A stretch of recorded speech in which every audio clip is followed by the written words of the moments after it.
शास्त्र यहां तक कहता है, गर्भवती नारी का जब गर्भ रहता है और उस समय पर गर्भ में जब संतान रहती है और ग्रहण, चंद्र ग्रहण हो चाहे सूर्य ग्रहण हो, ग्रहण अगर पड़ता है तो परिवार में शास्त्रों में ऐसा वर्णन आता है कि गेरू, गेरू मतलब लाल चंदन। कौन सा चंदन? जम के बोलो जरा। लाल चंदन। ये गेरू तो बाद में आप लोगों ने उधर पे लगाना चालू करा, पर नियम यह है कि गर्भ में अगर बच्चा रहता है तो ग्रहण पड़ता है, चंद्र ग्रहण पड़े, सूर्य ग्रहण पड़े, तो जो नारी का गर्भ रहता है, भले वो 3 महीने का हो, 2 महीने का हो, 1 महीने का हो, 8 महीने का हो, 9 महीने का हो, 10 महीने का, नारी का अगर गर्भ है तो बुजुर्ग लोग भी कहते हैं, उनको ये भले नहीं मालूम होगा कि क्यों गेरू लगाते। गेरू नहीं, लाल चंदन की 3 रेखा नारी को अपने पेट पर खींच लेना चाहिए। क्या होता है तो कहा, बच्चा विपरीत पैदा नहीं होता, बच्चा स्वतंत्र स्वस्थ अच्छा पैदा होता है, सुखी पैदा। आप में से कितनी माताएं जो जानती हैं इस बात को? हाथ उठाओ जरा। जानती हैं सर कि जब गर्भ में बच्चा रहता है तो माताएं कह देती, सास कहती थी, बेटा थोड़ा गेरू लगा लेना, पेट में थोड़ा सा गेरू लगा ले, थोड़ी सी मिट्टी लगा ले, थोड़ा सा कुछ पेट पर लगा ले, क्योंकि ग्रहण पड़ रहा है। क्यों? अगर ग्रहण पड़ी हुई संतान जन्म लेगी तो ये अपने ही धर्म का विरोध करेगी, सत्य का विरोध करेगी, गलत मार्ग पर चलेगी। और अगर शरीर पर एक त्रिपुंड लगा दिया गया, पेट पर ग्रहण के समय पर गेरू लगा दिया गया, लाल चंदन लगा दिया गया, तो जो बच्चा जन्म लेगा वो माता पिता के विरोध में कभी नहीं खड़ा हो सकता, धर्म के विरोध में कभी नहीं खड़ा हो सकता, सत्य सनातन धर्म के विरोध में कभी खड़ा नहीं हो सकता, हिंदू धर्म के विरोध में कभी खड़ा नहीं हो सकता, हमारे पक्ष में हमेशा बना रहेगा। सनातन धर्म का कुल में पैदा होकर, सनातनी होकर, हिंदू धर्म में पैदा होकर भी अगर कोई हिंदू धर्म का विरोध करता है तो समझ लेना कि यह ग्रहण की औलाद पैदा हुआ है, यह साधारण नहीं है, ग्रहण से पैदा हुआ है। इसलिए सनातनियों का भी विरोध करने के लिए खड़ा हुआ।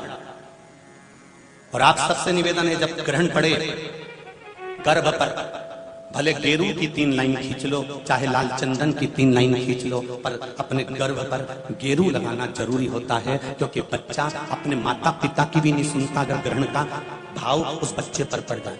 अगर माता पिता को अपनी सेवा करवाना है तो गर्भस्थ बालक को जब ग्रहण पड़े तो शरीर पर थोड़ा सा त्रिपुंड लगा लेना चाहिए। क्यों? क्योंकि बुजुर्ग माँ बाप की जिंदगी खराब नहीं हो। कई बेटे ऐसे होते हैं माता पिता को नहीं गिनते, कई बेटे ऐसे होते हैं माँ बाप को 2 रोटी नहीं देते, वृद्धाश्रम में छोड़ आते हैं। समझ लो कि ये ग्रहण के पैदा हुए। बुजुर्ग माताएं बहुत पहले से कहती आई हैं, शायद यहाँ पे भी जितनी बुजुर्ग माताएं बैठी होंगी वो जानती होंगी। 9 महीने में, नारी के गर्भ में जब 9 महीने बच्चा रहता है तो कोई 1 महीना ऐसा होता है जिस महीने में बुजुर्ग माताएं कहती है कि नदी नाले मत नागो। बोलो सही है कि गलत है? अरे जम के बोलो जी जी सही है। 1 महीना ऐसा होता है, वो 7वां हो कि 6ठा हो कि 8वां हो, जो आपके स्मरण में होगा। कई माताएं कहती हैं और बुजुर्ग माताएं कहती हैं तो बहुओं को लगता है ऐसा कोई होता है, ये तो ढोंग प्रपंच है, ये तो ढकोसला होगा, ये तो ढोंग होगा। पर उसका प्रसंग, कई बहुओं ने माताओं से कहा होगा ऐसा कोई होता है क्या कि मैं मायके नहीं जाऊं और ये वाले महीना, 1 महीना 9 महीने में 1 महीना मेरी माताओं के गर्भ के समय का ऐसा होता है कि जिस महीने में बुजुर्ग माताएं कह देती है कि इस महीने में तुम नदी नाले मत लांगो, अपने घर में रहो, स्वस्थ रहो, ना कहीं जाना ना कहीं आना। डॉक्टर को दिखाने जाना हो तो चले जाओ, मना नहीं, पर नदी नाले लांग कर मत जाना, इधर हो तो चले जाओ। बुजुर्ग माताएं कहती हैं। अब इन बुजुर्ग माताओं को किसने बताया ये कि नदी नाले मत नांगना? वो प्रसंग यीशु महापुराण की तर्पण, जो शिव पुराण की कथा आप सुन रहे हो, वो प्रसंग यहां मिलता है कि स्वधा तप कर रही है और उसके तप करते समय वो अपने बच्चों को जन्म देने वाली है, और उस समय पर यमराज की धर्मपत्नी धुमोरना समझाने के लिए आती है। 1 महीना लगता है धुमोरना को स्वधा को समझाने के लिए। इसलिए हमारे यहाँ पर बुजुर्ग माता कहती है कि इस महीने में तो नदी नाले मत नांगना, क्योंकि यम की पत्नी आई है। जब गर्भस्थ बच्चा रहता है, जब गर्भ में संतान रहती है, गर्भ में जब औलाद रहती है, गर्भ में जब संतान रहती है तो नारी के 9 महीने में से 1 महीना ऐसा निकलता है, बच्चा पूरी तरह से स्वस्थ होगा, धड़कन भी होगी, सब कुछ होगा, तुम भी अच्छे रहोगे, पर 9 महीने में 1 महीना कष्ट का तो जाता ही है, ये निश्चित है। क्यों? क्योंकि उस समय पर स्वधा के पास में धुमोरना यमराज की पत्नी आकर बैठी थी। जिस समय पर स्वधा अपने बच्चों को प्रकट कर रही थी, तब उस समय पर धुमोरना आकर विराजमान हो गई, यमराज की पत्नी आकर विराजमान।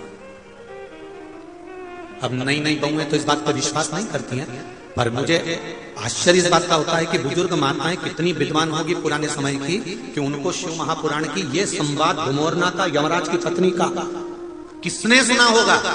और ये बुजुर्ग माताओं को भी मालूम, इनकी सास ने और उनकी भी सास ने और उनकी भी सास ने, मतलब सनातन हिंदू धर्म कितना पुराना सनातन धर्म है, जरा विचार करिए कि वो आज तक चले आया। अब उसको लोग ढोंग के ले, ढकोसला के ले, चाहे कुछ के ले। अब ये तो अब यहाँ बैठकर आप लोगों को कुछ शिव पुराण के, कुछ स्कंद पुराण के, कुछ पद्म पुराण के, कुछ अग्नि पुराण के, कुछ नर्मदा पुराण के कुछ उपाय यहाँ से बता दिए जाते हैं। अब उसमें लोग हमें टोटका वाला महाराज कहें, चाहे जो महाराज के, उनकी मर्जी। आग लगे बस्ती में, सियोर वाला रहे मस्ती, अपने को क्या करना उसमें, तो जो बोले बोलता रहे। शिव महापुराण की कथा कहती है, जन्म के बच्चा जब जन्म लेता है, जन्म के 1 महीने पहले अगर 1 लोटा जल शमी पत्र समर्पित कर कर शिव जी पर चढ़ा दिया जाता है, तो नारी के गर्भ से जो बच्चा होता है वो कभी विकलांग नहीं हो सकता, मंदबुद्धि नहीं हो सकता, विवेकवान। नारी के गर्भ में संतान है, नारी के गर्भ में संतान। और एक बात और स्मरण रहे, नारी अगर गर्भस्थ बच्चा है और नारी को ऐसा लग रहा है कि ये जरूर कुछ परेशानी, कुछ कष्ट जीवन में आने वाला है, हो सकता है मेरे बच्चे को, शंका जो होती है, उस समय पर भी स्वधा का स्मरण मूल हो जाता है, स्वधा का स्मरण मूल हो जाता है। हम तो कहेंगे, कई लोगों ने भ्रम पैदा कर रखा है, कई लोगों ने भ्रम पैदा कर रखा है। कई महाराज लोग कह देते हैं कि जब गर्भ से नारी रहे तब शंकर भगवान को ना छुए, शिवलिंग का स्पर्श ना करे, शंकर जी को छुए नहीं। ना जाने कौन से महाराज ने कह दिया, एक आध बार मिल जाए तो पकड़ के सियोर लिया, जिसने कहा। जब शिव महापुराण की कथा कर रही है, अकाल मृत्यु वो मरे जो काम करे चंडाल का, और काल उसका क्या बिगाड़े जो भक्त हो महाकाल का। जो शंकर का उपासक होता है, शंकर का स्पर्श करता है, शिवलिंग का मात्र स्मरण, केवल स्मरण, केवल स्पर्श करता है, तो कहा उसके कौटि कौटि पाप छिन्न हो जाता है। तो गर्भस्थ नारी, अरे भाई लिंगायत संप्रदाय का वर्णन हिंगोली से करा था, परली से करा था, कि लिंगायत संप्रदाय में शिवलिंग को मानते हैं। बच्चा गर्भ से जन्म लेता है, मां जब तक बच्चे को दूध नहीं पिलाती, जब तक उसका गुरु मंत्र नहीं हो जाता। उसको लिंगायत संप्रदाय के संत आकर जब तक गुरु मंत्र नहीं दे देते, तब तक नारी उसको दूध तक नहीं पिलाती। यहां तक वर्णन, विचार करिए जरा। तो फिर कौन ने कह दिया कि शंकर भगवान के शिवलिंग को छूना नहीं चाहिए, गर्भवती नारी को स्पर्श नहीं करना चाहिए? और कौन से पुराण में लिखा है, कौन से शास्त्र में लिखा है?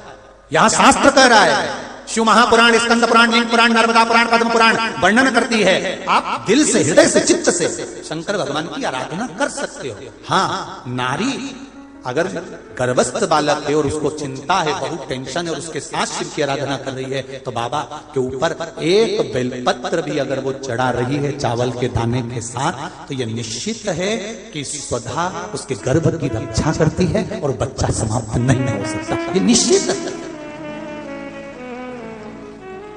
स्वधा